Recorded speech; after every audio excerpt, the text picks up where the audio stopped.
Good morning जय Jagannath welcome to my mini blog. तो सकाळ आज ब्रेकफास्ट बनई पूरी भजा ता संग चीनी पानी पूरा अलग प्रकार कॉम्बिनेशन थिला।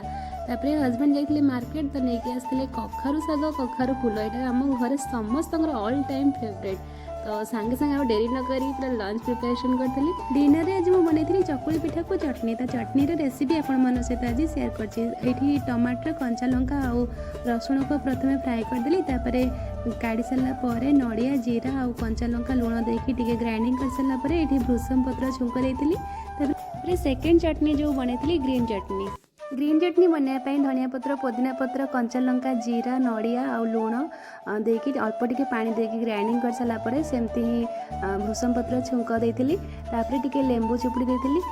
रेडी हो गला मोर चकुली पिठा को दुई प्रकार चटनी। तो वीडियो जब टिके भी भल लगी था आपण मानक तो please like share comment and subscribe करने को जमा भूलिए। Thank you for watching.